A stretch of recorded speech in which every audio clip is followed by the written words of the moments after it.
RJ Special Study YouTube channel। Hello दोस्तों, स्वागत है आप सभी का आपके अपने YouTube channel RJ special study में। दोस्तों चलिए स्टार्ट करते हैं आज की क्लास को। इसमें हम लोग सॉल्व कर रहे हैं मैथ का प्रैक्टिस सेट जो प्रीवियस एग्जाम में पूछे गए हैं, लेटेस्ट एग्जाम में पूछे गए हैं क्वेश्चन। तो चलिए आज का पहला क्वेश्चन दोस्तों आपके सामने है। क्वेश्चन की PDF आप टेलीग्राम पर डाल दी गई है, डिस्क्रिप्शन में लिंक है, डाउनलोड कर लीजिएगा वहाँ से, ठीक है। चलिए पहला क्वेश्चन पढ़िए। आदित्य अपने निजी संग्रह से दो कलाई घड़ियाँ प्रत्येक 12,600 रुपये में बेचता है। दोस्तों यहाँ से मतलब एक निकल के आया कि दो कलाई घड़ी है जिसकी प्रत्येक की कीमत 12,600 है। प्रत्येक कीमत मतलब यहाँ बेचने पे 12,600 है, मतलब हमारी जो सेलिंग प्राइस है वो बराबर है, ठीक है। चलिए पहली घड़ी पर उसे 26% का लाभ होता है और दूसरी घड़ी पर उसे 10% की हानि होती है, तो कुल लाभ या हानि प्रतिशत ज्ञात कीजिए। दोस्तों एक बात यहाँ देखिएगा कि हमको आंसर इसमें परसेंटेज पूछा है, ऑप्शन देखेंगे तो परसेंटेज में आंसर पूछा है। तो जो रुपए दिया है ना 12,600, इसका कोई मतलब नहीं है, बस ये आपको बताया गया इसमें कि इतने रुपए में बेचता है। आप बस इसमें ये बात याद रखिए कि सेलिंग प्राइस मुझको बराबर रखना है, ठीक है। सेलिंग प्राइस बराबर रखना है और उस रुपये से हमको कोई मतलब नहीं, क्योंकि परसेंटेज में आंसर पूछा तो बस हमको परसेंटेज से मतलब है, ठीक है। सॉल्व करते हैं। चलिए आइए देखिए सामने CP और SP। पहली घड़ी वो कितने लाभ पे? 26% लाभ पे। तो 26% का फ्रैक्शन वैल्यू क्या होता है दोस्तों? 26/100 मतलब 13/50। तो पहली घड़ी अगर उसका कॉस्ट प्राइस 50 रुपये है तो बेचा कितना उसने 13 प्लस कर दिए क्योंकि लाभ हो रहा है, तो कितना हो जाएगा 63 में। दूसरी घड़ी की बात करें तो दूसरी घड़ी पर क्या हो रहा है? 10% की हानि हो रही है। 10% की फ्रैक्शन वैल्यू क्या होती है दोस्तों? 1/10। लेकिन हानि है तो माइनस करेंगे तो 10 से 9, तो मतलब अगर 10 उसकी कॉस्ट प्राइस रही होगी, उसका क्रय मूल्य 10 रुपये रहा होगा, तो बिका कितने में? 9 में, ठीक है। यहाँ तक आप लोग को बात क्लियर होनी चाहिए। अब हमको क्वेश्चन बोला है एक बात कि सेलिंग प्राइस बराबर है। कैसे? क्योंकि प्रत्येक को 12,600 में बेच रहा है, प्रत्येक को बेच रहा है मतलब कि दोनों घड़ी को बराबर दाम पे बेच रहा है, ठीक है। तो हमको यहाँ सेलिंग प्राइस क्या करना पड़ेगा? बराबर रखना पड़ेगा, ओके। तो देखिए यहाँ सेलिंग प्राइस क्या है? 63 है, यहाँ क्या है? 9 है। तो मुझको इसको भी 63 बनाना पड़ेगा क्योंकि सेलिंग प्राइस मुझे बराबर रखना पड़ेगा, ठीक। तो यहाँ 63 बनाने के लिए क्या करेंगे? 9 7 63 मतलब 7 से गुणा कर देंगे। जब यहाँ 7 से गुणा करेंगे तो यहाँ भी 7 से गुणा करना पड़ेगा। तो कितना हो जाएगा? यहाँ 70, यहाँ तो हो जाएगा 63, सॉरी 63 है, 63 है, ठीक है। बराबर होगा सेलिंग प्राइस। समझ में आ रहा है ना? अब देखिए टोटल कॉस्ट प्राइस क्या हो रहा है हमारा?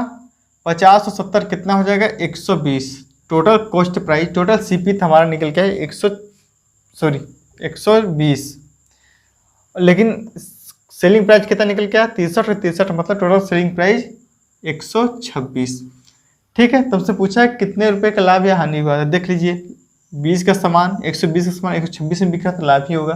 तो हानि वाला तो ऑप्शन काट ही दिए, तो ऑप्शन नंबर C तो कट गया, हानि, ओके। देखिए कितना? 6 का, किस पे? 120 पे, क्योंकि हम लाभ हानि किस पे निकालते हैं? कॉस्ट प्राइस पे निकालते हैं, CP पे निकालते हैं, ठीक है।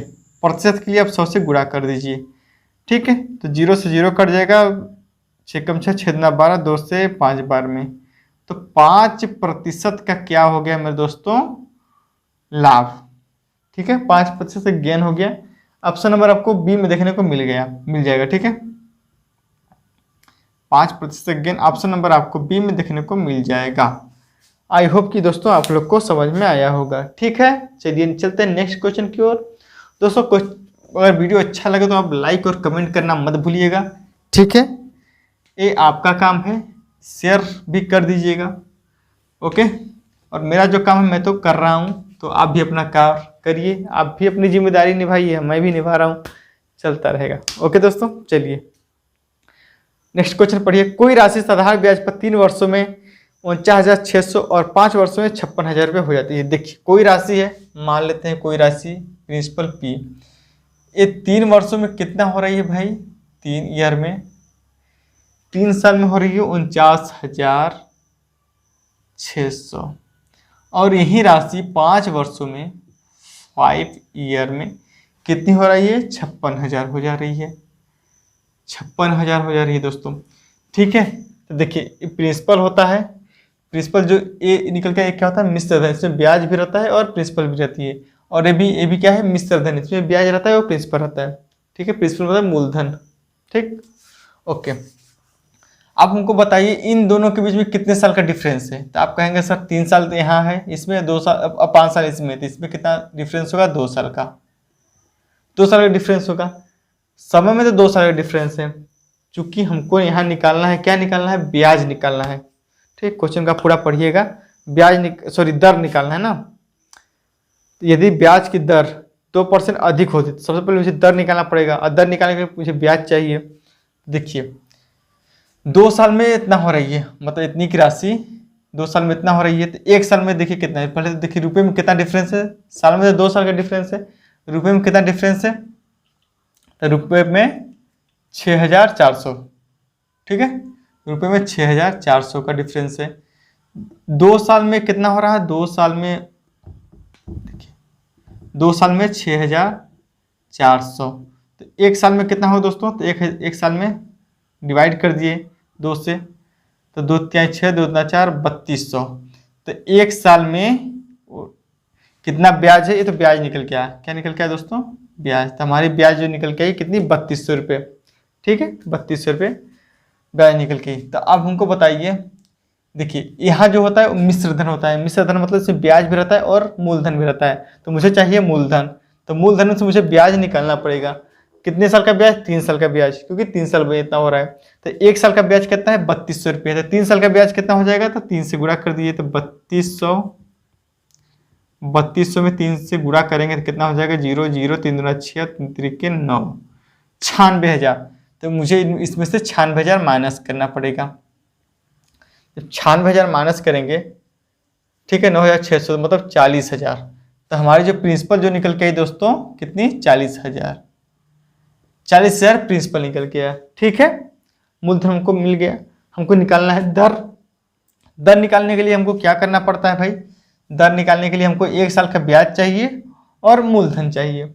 ठीक है, तो दर निकालने के लिए मतलब रेट परसेंट निकालने के लिए 1 साल का ब्याज कितना है? 3200 बटा मूलधन कितना है? 40,000 मल्टीप्लाई प्रतिशत के लिए 100 से गुणा कर दीजिए। तो देखिए 2 जीरो से 2 जीरो कट जाएगा, और यहाँ 2 जीरो से 2 जीरो कट जाएगा, और 4 बाटे 32। तो पहले रेट कितना था हमारा? 8%। अब आगे क्वेश्चन पढ़िए, यदि ब्याज की दर 2% अधिक होती तो राशि कितने वर्षों में दोगुनी हो जाती? 2% अधिक। पहले हमारी ब्याज कितनी थी? ब्याज की दर रेट कितनी थी? 8%। तो अब न्यू 2% बढ़ा देंगे तो न्यू रेट कितनी आ जाएगी दोस्तों? न्यू रेट हो जाएगी 2 प्लस कर देंगे 2%, तो कितना हो जाएगा? 10%। तब न्यू रेट कितनी आ जाएगी? नई दर 10%। अब हो रहा है इसी से दोगुनी कितने वर्षों में हो जाएगी? तो 1 की राशि 2 गुनी हो रही है, मतलब दोगुना हो रही है कितने वर्षों में? इस 10% ब्याज की दर पे। तो क्या करते हैं? डिफरेंस निकालते हैं। डिफरेंस कितना? 1 का, किस पे? 1 पे, प्रतिशत, और गुणा कर देंगे 100 का, और 100 के बटे में, यहाँ ध्यान रखिएगा, अगर बटे में हम किसको लाएंगे? अगर समय पूछेगा तो दर से डिवाइड कर देंगे, अगर दर पूछेगा तो समय से डिवाइड कर देंगे। तो हमको यहाँ पूछा है कितने वर्षों में, मतलब समय पूछा है, तो दर से डिवाइड कर। दर कितना है? 10, तो 10 10 में 100, तो 10 वर्ष हमारा यहाँ राइट आंसर हो जाएगा। तो ऑप्शन नंबर आपको ए में देखने को मिल जाएगा। ठीक है दोस्तों, 10 वर्ष। ठीक, क्लियर है? चलिए अगला क्वेश्चन पढ़िए। देखिए भाई समय जरूर लग रहा है मुझे समझाने में, लेकिन मैं आपको एक एक पॉइंट समझा रहा हूँ ताकि आपको कोई भी डाउट ना हो किसी प्रकार का। ठीक है, तो वीडियो भाई अच्छा लगे तो लाइक और कमेंट जरूर करिएगा। ठीक, नेक्स्ट क्वेश्चन पढ़िए। ए, बी और सी किसी वर्ष की शुरुआत में एक व्यवसाय में क्रमशः 40,000, 48,000 और 80,000 रुपये निवेश किया। देखिए ए बी है और सी है। ए कितना लगाता है? 40,000, बी कितना लगाता है 48,000 और सी कितना लगाता है 80,000। ठीक है, यहां तक क्लियर है। अब आगे क्या बोल रहा है, 6 महीने के बाद, 6 महीने के बाद वर्ष के शेष समय के लिए ए ने हर महीने 4,000 रुपये मिलाए, बी ने हर महीने 4,000 रुपये मिलाए, जबकि सी ने हर महीने 4,000 रुपये निकाले। देखिए दोस्तों, ये जो हमारी राशि है कितने समय के लिए, 6 महीने के लिए, क्योंकि हम हमेशा मान के चलते हैं 1 साल, 1 साल मान के चलते हैं। तो 6 महीने तो ये हमारी राशि हुई, मतलब 6 से गुणा कर दीजिए, 6 से गुणा कर दीजिए सब में, ये 6 महीने तक हमारी राशि हुई। ठीक है, प्रॉफिट निकालना है तो प्रॉफिट का फॉर्मूला होता क्या है, आपको याद होना चाहिए। प्रॉफिट होता है इन्वेस्टमेंट मल्टीप्लाई टाइम, मतलब पूंजी में टाइम से गुणा कर देंगे तो हमारा प्रॉफिट निकल गया। तो टाइम, पूंजी में टाइम से गुणा किए हैं तो हमारा प्रॉफिट निकलेगा। ठीक है, लेकिन 6 महीने का। लेकिन आगे जो क्वेश्चन बोल रहा है 6 महीने के बाद हर महीने ए 4,000 रुपये मिला रहा है, बी भी हर महीने 4,000 रुपये मिला रहा है, लेकिन सी हर महीने 4,000 निकाल रहा है। दोस्तों यहाँ से हमको ये आसानी हो गई कि हर समय 4,000 दिया है, मतलब बी का भी 4,000 दिया है, सी का भी 4 दिया है और ए का भी 4 दिया है। अगर यही वैल्यू अगर अलग अलग होती, कहीं 4 होती, फिर कहीं 6 होती, 6,000, तो हमको यहाँ दिक्कत होता है कैलकुलेशन में। चूँकि हर महीने 4,000 थोड़ा आसानी हो जाएगी। तो देखिए, अब बोल रहा है 4 महीने बी मिला रहा है, सॉरी ए मिला रहा है हर महीने, तो 7वें महीने में अगर 4,000 मिलाएगा तो कितना, 40,000 की वस्तु, मतलब कि 40,000, अब कितने हो जाएंगे 44,000, क्योंकि 4 महीने मिला रहा है, तो कितने हो जाएगी 44,000। समझ में आ रहा है ना कि हर महीने अब 4,000 रुपये मिला रहा है, तो 44,000 हो जाएगी। फिर इसके बाद 4,000 मिलाएगा तो कितनी हो जाएगी 48,000, फिर 4,000 मिलाएगा कितना हो जाएगा 52,000। ऐसे 6 महीने तक करा, क्योंकि साल, 1 साल की बात की गई, तो 6 महीने तो यहाँ लगा दिया। अब 6 महीने इस तरह से हर महीने 4,000 मिला रहा है।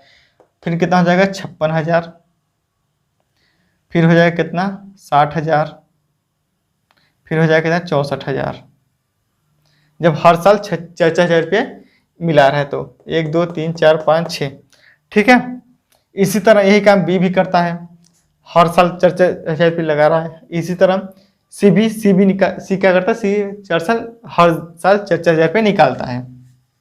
तो यहाँ एक बात बताइए दोस्तों, मैं अभी एक ही को सोल्व करके बता रहा हूँ कि रेशियो में कैसे आएगा, मैं पूरा नहीं लिख रहा। अगर मैं, देखिए पहले तो 3 काटिए, 3 जीरो सब में से हटाइए, 3 जीरो सब में से हटाइए, 3 जीरो 3 जीरो 3 जीरो सब में से हटाइए। देखिए यही चीज़ मैं यहाँ भी लिखता, मैं अभी यही लिख के दिखा दे रहा हूँ, क्योंकि ये सब रेशियो में आते हैं, रेशियो करता है। अगर मैं 4,000 डिफरेंस है, मतलब हर साल 4,000 रुपये लगा रहे हैं सब तीनों लोग, तो दो ए भी तो लगा रहा है और बी सी निकाल रहा है।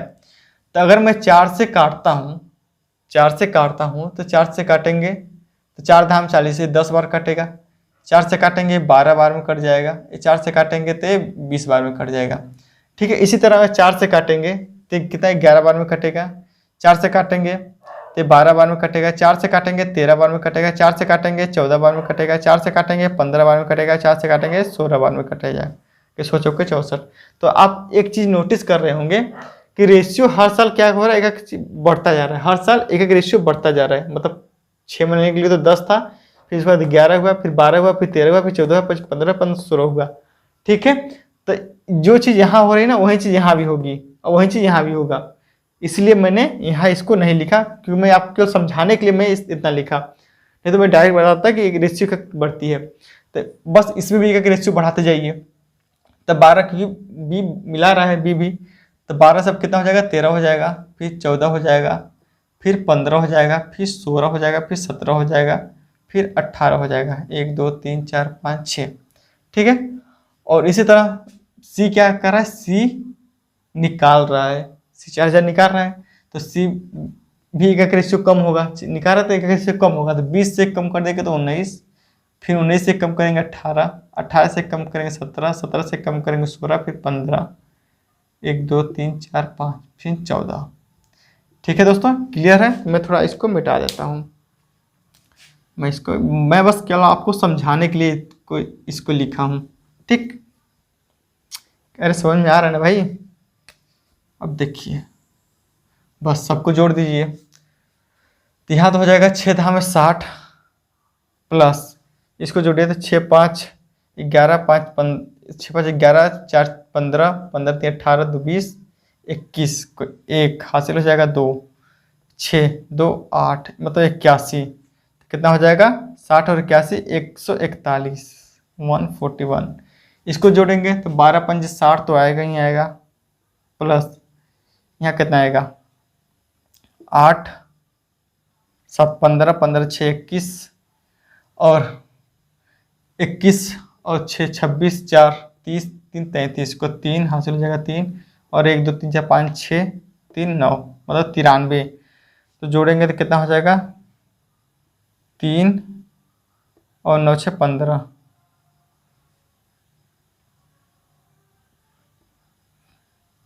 अच्छा 12 6 का 72 हो जाएगा, सॉरी 12 6 का हो जाएगा 72, 3 2 5 मतलब 165।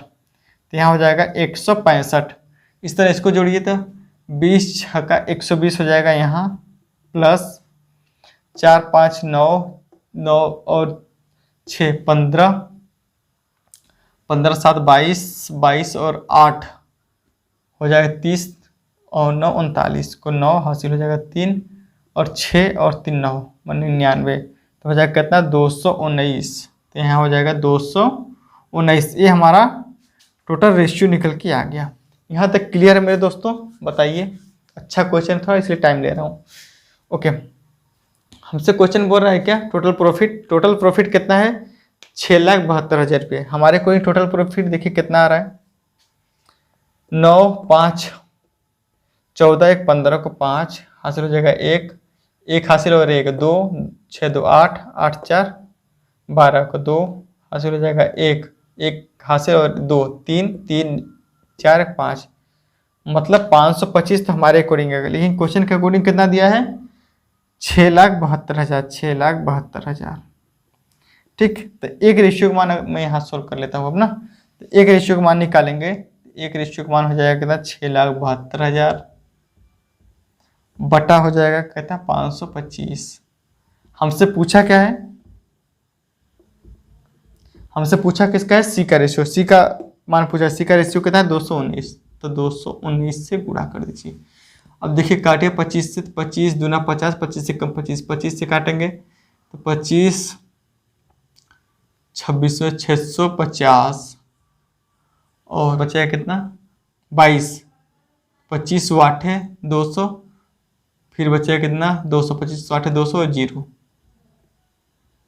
ठीक है, क्लियर है यहाँ तक। 7 से काटेंगे 3 से काटेंगे 3 से काटेंगे 3 7 21 3 से 3 7 21 3 3 के 9 और इसको अगर 7 से काटेंगे तो 7 3 21 बचे कितना 5 7 8 56 बचेगा कितना 2 7 चौका 28 और 0 मतलब हमारे पास बचा कितना 38 40 मल्टीप्लाई है 73।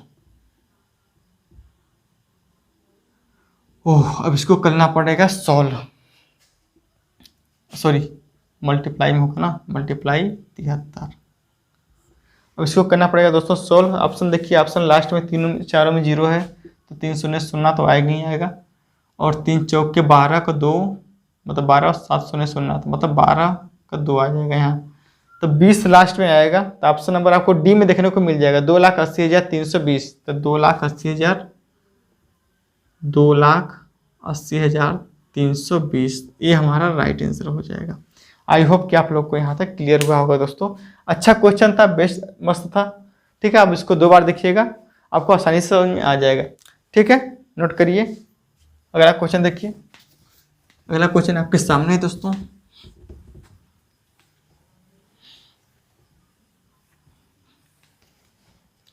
पंद्रह संख्याओं का औसत 30 है जबकि इन संख्याओं में से 13 संख्याओं का औसत 32 है। यदि शेष 2 संख्याएं बराबर है तो इन दोनों संख्याओं में से प्रत्येक संख्या का मान बताइए। देखिए 15 संख्याओं का औसत 30 है, 15 संख्याओं का औसत क्या है 30 है। इन संख्याओं में से 13 संख्याओं का औसत 32 है। देखिए टोटल है 15 संख्याओं का औसत कितना है 30 है और 13 संख्याओं का औसत कितना है 32 है। कितना शेष बच रहा है 2। संख्या अगर निकालेंगे, संख्या निकालें तो संख्या प्रत्येक का औसत कितना है 30 है तो 2 का औसत अगर संख्या निकालेंगे तो औसत में 2 से गुणा कर देंगे तो कितना आ जाएगा 30 दूना 60, तो हमारी संख्या निकल के आ जाएगी।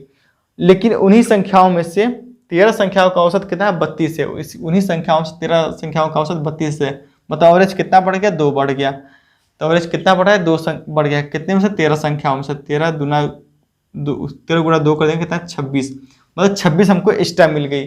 तो मुझे इसमें से 26 माइनस करना पड़ेगा, तो 13 गुणे 2 26 माइनस करना पड़ेगा ना। तो 30 दूना 60 माइनस 26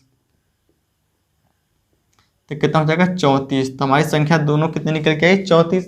अब हमसे प्रत्येक संख्या पूछा है, प्रत्येक पूछा है तो इसका क्योंकि संख्या दोनों बराबर हैं तो 17 17 हो जाएगा, तो 17 ये भी हो जाएगा 17 ये भी हो जाएगा, तो एक ही आंसर हो जाएगा कोई भी। तो ऑप्शन नंबर आपको सी में देखने को मिल जाएगा। ठीक है, चलिए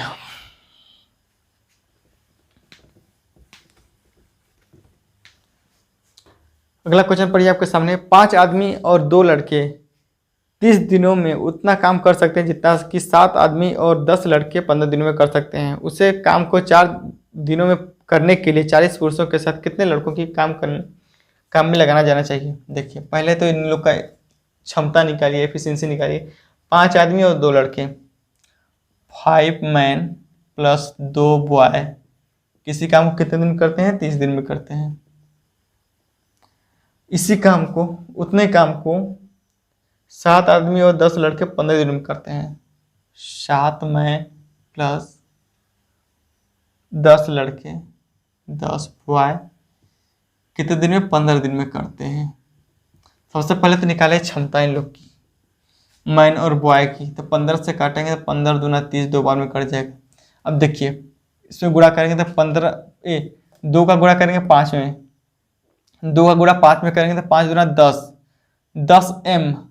10 m में से 7 m क्योंकि इधर आएगा ना बराबर के है तो मतलब m एक साइड लाएंगे तो माइनस हो जाएगा।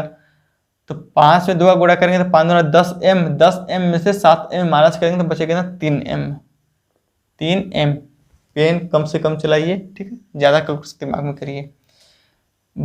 बराबर बॉय देखिए 2 दूना 4 बॉय है, यहाँ क्या है 10 बॉय है, तो एक साइड लाएंगे तो माइनस हो जाएगा। 10 बॉय में से 4 बॉय माइनस करेंगे तो बचेगा ना 6 बॉय। ठीक है, तो यहाँ से मैन और बॉय का रेशियो निकालेंगे तो कितना है 3 कम 3 3 दूना 6 मतलब 2/1। मतलब मैन की क्षमता आ गई 2, बॉय की क्षमता आ गई 1। ठीक है, अब हमसे जो पूछा है निकालिए। तब से पूछा है कि उसी काम को 4 दिनों में करने के लिए 40 पुरुषों के साथ कितने लड़कों की लगाना पड़ेगा। इसी किसी भी काम को, मतलब उसी काम को या तो इसमें रख लीजिए या तो इसमें रख लीजिए, किसी भी एक में। तो मैं इसमें ही रख लेता हूँ। तो 5m प्लस 2 बॉय इंटू 13 इसी काम करने के लिए कितना 4 दिनों में करने के लिए 40 पुरुषों के साथ 40 पुरुषों मतलब 40 मैन के साथ कितने बॉय मतलब x मानते हैं x बॉय 4 दिन में करेंगे। 4 दिन में करने के लिए कितने बॉय लगाने पड़ेंगे। तो देखिए जहाँ m है, जहाँ m है वहाँ 2 रखिए, जहाँ बॉय है वहाँ 1 रखिए। तो m में की जगह 2 रखेंगे तो 5 दूना 10 प्लस 2 और बॉय का क्षमता कितना है 1, तो 2 और 1 2 1 कम 2। ठीक है, तो कितना हो जाएगा 12 और मल्टीप्लाई में 30 है। ओके, और ये 4 है, 4 को इधर लाइए तो ये डिवाइड में हो जाएगा। बराबर 40m की जगह 2 रखेंगे, क्षमता 2 है तो m की जगह 2 रखेंगे। 40 दूना 80 और प्लस x, क्योंकि b की जगह 1 रखे तो x में गुणा करें तो x ही आएगा। ठीक है, काट सोल्व करिए। 4 3 12 और 3 3 9 मतलब 90 बराबर 80 प्लस x। तो इधर के माइनस हो जाएगा तो मतलब x बराबर क्या आ जाएगा 10। और ये हमसे पूछा है तो 10 लड़कों की आवश्यकता होगी। ऑप्शन नंबर आपको ए में देखने को मिल जाएगा। ठीक है दोस्तों, अरे क्लियर है ना, समझ में आ रहा है कि नहीं भाई, कि मैं खुद को ही पढ़ा रहा हूँ बस। समझ में आया। चलिए नेक्स्ट क्वेश्चन देखिए दोस्तों। वीडियो अच्छा लगे तो लाइक कमेंट करना मत भूलिएगा भाई।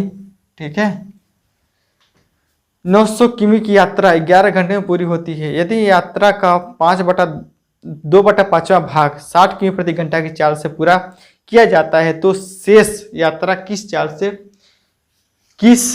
चाल से पूरी की जाती है।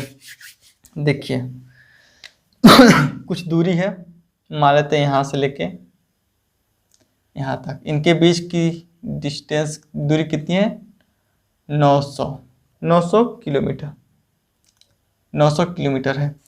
इसको बोल रहा है कि 2 भागों में, और टाइम कितना लगता है पूरा दूरी इसको कंप्लीट करने में, पूरा करने में कंप्लीट 11 घंटा टाइम लगता है। कितना 11 घंटा टाइम लगता है। बोल रहा है कि 2/9 भाग 60 किमी प्रति घंटा से, मतलब टोटल दूरी कितना है 900 का 2/5 भाग, 2/5 भाग कितना 60 किमी प्रति घंटा से, तो 2/5 कितना हो जाएगा, सॉल्व करेंगे तो कितना 36, मतलब 360। तो 360 किलोमीटर मान लेते हैं यहाँ से लेके यहाँ तक 360 किलोमीटर की दूरी वह 60 किमी प्रति घंटा की चाल से करता है। तो यहाँ से अगर टाइम निकालेंगे तो टाइम होता क्या है भाई, टोटल डिस्टेंस मतलब डिस्टेंस बटा स्पीड। डिस्टेंस कितना यहाँ तक 360 और चाल कितनी है 60, तो मतलब 6×36, मतलब 6 घंटे हमको यहाँ लगे। तो इतना दूरी हम जाने में 360 किलोमीटर जाने में हमको 60 किमी प्रति घंटा की चाल से 6 घंटे लगते हैं, 6 घंटे लगे। ओके, अब हमारे पास दूरी कितनी बची 540, क्योंकि 9 में से 360 माइनस कर देंगे तो बचे कितना 540। अब दूरी हमको बची हमारे पास 540। अब 540 को हमको, और टाइम कितना बचा 11 में से 6 माइनस कर देंगे तो 5 घंटे में पूरी करनी है किस चाल से। देख लीजिए, चाल बराबर होता क्या है, स्पीड निकालने के लिए स्पीड बराबर होता क्या है, तो डिस्टेंस बटा टाइम। तो डिस्टेंस कितना है अब 540 डिवाइड कर देंगे 5 से, क्योंकि टोटल लगता है 11 घंटा, 11 घंटा में 6 घंटा कर चुका है तो लगा चुका है, 5 घंटा और बचा था, 5 से डिवाइड कर दीजिए तो कितना हो जाएगा 5×5 50, 5×8 40, तो मतलब 108 किमी प्रति घंटा हमको लगेगा टाइम। हमारा राइट आंसर हो जाएगा। ऑप्शन नंबर आप ए में ही आपको देखने को मिल जाएगा। आई होप कि आप लोग को समझ में आया होगा, नोट करिए। चलिए अगला क्वेश्चन देखिए, आपके सामने है, आपकी स्क्रीन पे है, पढ़िए क्वेश्चन क्या हो रहा है और सॉल्व करने की कोशिश कीजिए। मैं लिख लेता हूँ क्वेश्चन, 8 × 6 + 15 - 2 = 0। हमसे पूछा क्या है k + 1/k का मान बता दीजिए। अब देखिए, जब भी आपको इस तरह से इक्वेशन दिखे और आपको जब कुछ भी नहीं उसमें क्या कर रहे हैं, इसमें क्या नहीं करना है, तब आप सीधे बस द्विघात समीकरण बना लीजिए, क्वाड्रेटिक इक्वेशन बना लीजिए, के का मान निकाल लीजिए वहाँ से। तो मैं इसको क्या लिख सकता हूँ, मैं इसको लिख सकता हूँ के, मैं 8 के को मैं लिख सकता हूँ k³ का होल स्क्वायर लिख सकता हूँ प्लस 15 k³ - 2 = 0। ठीक है, ओके। अब मैं k³ को मान लेता हूँ, k³ बराबर है x के, मैं x के बराबर मान लेता हूँ k³ को, तो क्या हो जाएगा यहाँ से 8x², मैं k³ को x मानता हूँ तो 8x² + 15x - 2 = 0। तो यहाँ से मैं द्विघात समीकरण लाऊंगा तो देखिए क्या दिख रहा है मुझे, लास्ट में गुणा कर दीजिए 8 का 2 में, तो कितना हो जाएगा -16। कितना आएगा -16, और यहाँ क्या है 15। तो ऐसी कोई संख्या देखिए कि गुणा करने पर तो -16 है और जोड़ने घटाने पे, मतलब गुणा करने पर -16 और जोड़ने घटाने पे 15 है, तो कहेंगे सर ऐसी एक दो ही संख्या है क्या, 16 - 1, 16 - 1, जब 16 में -1 का गुणा करेंगे तो -16 आएगा और जोड़े घटाएंगे तो +15 आएगा। ठीक है, तो आप यहाँ लिख लीजिए, क्योंकि k³ हम माने हैं x, तो यहाँ से k³ निकालेंगे, x का मान निकालेंगे तो कितना k³ बराबर कितना हो जाएगा 16 - 1, आगे अगला स्टेप क्या होता है, क्वाड्रेटिक इक्वेशन में साइन को पहले चेंज करेंगे। तो जो माइनस का रहेगा तो उसको प्लस में बदलेंगे और प्लस को माइनस में बदलेंगे। और जो यहाँ जो कोफिशिएंट है इससे डिवाइड कर दीजिए। जो डिवाइड कर देंगे तो यहाँ से क्या आ जाएगा, यहाँ से देखिए के क्यूब, यहाँ तो आ जाएगा क्या, -2 आएगा, क्योंकि क्वेश्चन बोला धनात्मक मान, क्या है, धनात्मक मान लेना। तो मतलब इसको नहीं ले सकते, हम इसको नहीं लेंगे। क्यों? क्योंकि हमको धनात्मक पूछा है। तो के क्यूब की वैल्यू हम यहाँ से ले सकते हैं, के क्यूब बराबर 1/8। के क्यूब का मान 1/8 है, तो के का मान कितना हो जाएगा, क्यूब रूट लगा देंगे तो 1/2 हो जाएगा। के का मान कितना हो जाएगा, 1/2। ठीक है, यहाँ तक समझ में आ रहा है दोस्तों। चलिए, हमसे ये तो निकाला है ना, के प्लस 1/k निकालना है। ओके, चलिए तो आगे क्या, अब क्या करना है हमको, के क्यूब बस रख दीजिए के की जगह। तो के जगह कितना रखेंगे, 1/2 प्लस 1/k का मान 1/2, 2 को हम ऊपर गुणा कर देंगे तो कितना हो जाएगा, 1/2 प्लस 2, मतलब 2 सही 1/2। ये हमारा राइट आंसर हो जाएगा। ऑप्शन नंबर आपको बी में देखने को, सॉरी ए में देखने को मिल जाएगा। ठीक है दोस्तों, समझ में आया ना, नोट करिए। तब क्वाड्रेटिक इक्वेशन बना के इसको आसानी से सोल्व कर सकते हैं। अगला क्वेश्चन पढ़िए। अगला क्वेश्चन आपके सामने है दोस्तों। क्वेश्चन क्या बोल रहा है, सोल्व करने की कोशिश कीजिए। x माइनस प्लस जेड बराबर है किसके, 0 के, xy²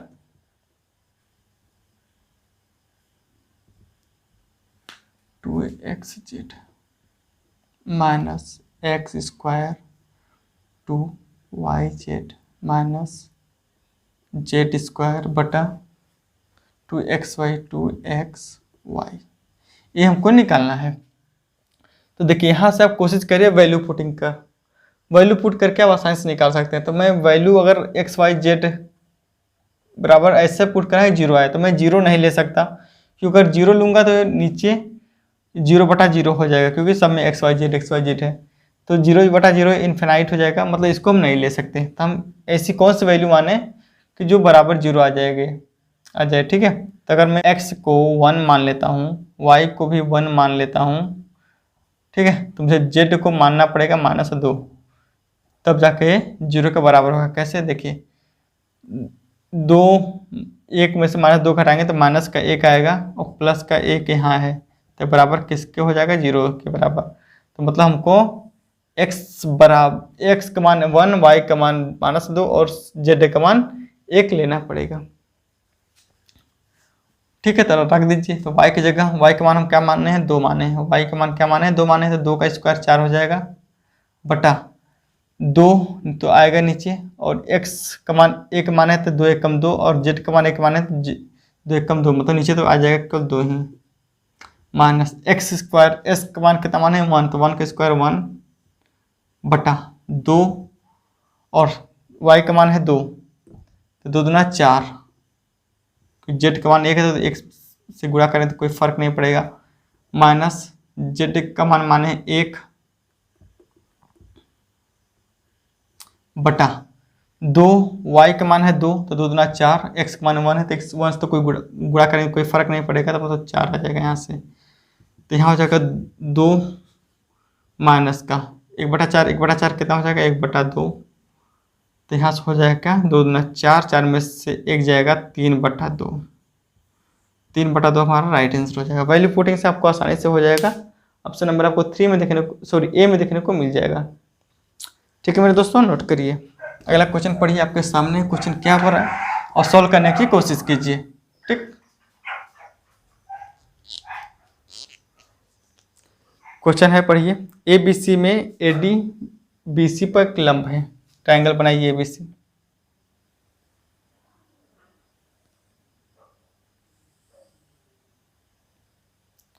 A B है और C है, बोल रहा है कि AD है, लंब है BC पे। ठीक है, AD BC पे लंब है। AE BAC का समद्विभाजक है, BAC का समद्विभाजक है AE। मान लेते हैं ए ई है। समुद्विभाज्य का मतलब इसका और इसका ये बराबर है। समुद्विभाज्य मतलब कोणों को बराबर भागों में बांटता है। ओके, आगे क्या बोल रहा है, यदि ए बी सी 58 डिग्री है, ए बी सी कितना 58 है, और ए सी बी 34 है, ए सी बी कितना है 34 है, तो हमसे पूछा है D A E, D A ई मतलब इसका मान हमसे पूछा है, ये बीच वाले कोण का मान हमसे पूछा है। ठीक है, तो D A E, D A ई, जब भी डी ए ई बीच वाले का मान पूछे दोस्तों, बस आप हमेशा एक फार्मूला याद रखिएगा कि कोण बी और कोण सी का डिफरेंस का आधा, मतलब कोण बी माइनस कोण सी बटा 2, तो कितना हो जाएगा, कोण डी ए ई बराबर कितना हो जाएगा, 28 में से 34 माइनस करेंगे, मतलब सॉरी 58 में से